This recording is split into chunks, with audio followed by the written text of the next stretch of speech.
ನಮಸ್ಕಾರ ಸ್ನೇಹಿತರೆ, ಇಂದಿನಿಂದ ಬೆಂಗಳೂರಿಗೆ ಕುಡಿಯಲು 3 ದಿವಸ ನೀರಿಲ್ಲ. ಆದರೆ ಶೇಷಾದ್ರಿಪುರಂ ಕಾಲೇಜ್ ರಸ್ತೆಯ ಹಿಂಭಾಗ ಯಾವುದೋ ಕಾಮಗಾರಿಗೆ BWSSB ಅವರು ಅಗ್ದಿದ್ದಾರೆ, ಹಾಗೇ ಬಿಟ್ಟಿದ್ದಾರೆ. ಎಷ್ಟು ಬೇಜವಾಬ್ದಾರಿತನದಿಂದ ಬಿಟ್ಟಿದ್ದಾರೆ ಅಂದರೆ, ಸಾಗರ ರೀತಿಯಲ್ಲಿ ಈ ರಸ್ತೆ ನೀರು ಹೋಗ್ತಾ ಇದೆ.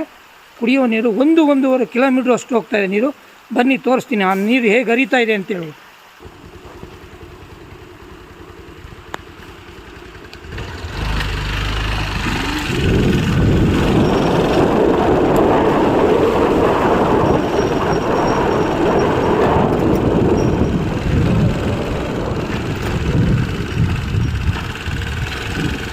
ನೋಡಿ, ರಸ್ತೆ ತುಂಬ ನೀರು ಹೋಗ್ತಾ ಇದೆ. ಹೀಗೆ ತೋರಿಸ್ತೀನಿ ಬನ್ನಿ ಹೇಗೆ ಮುಂದೆ ಹೋಗ್ತಾ ಇದೆ ಅಂತ. ಸರಿ, ಸುಮಾರು 1.5-2 ಕಿಲೋಮೀಟ್ರ್ ದೂರ ನೀರು ಹೀಗೆ ಹರಿತಾ ಇದೆ. ಸಾವಿರಾರು ಲೀಟರ್ ಗಟ್ಟಲೆ ನೀರು ಹರಿತಾ ಇದೆ.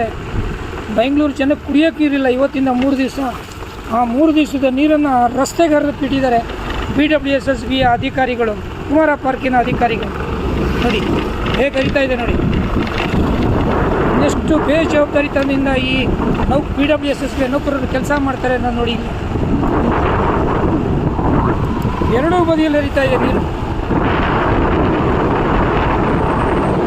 ನೋಡಿ.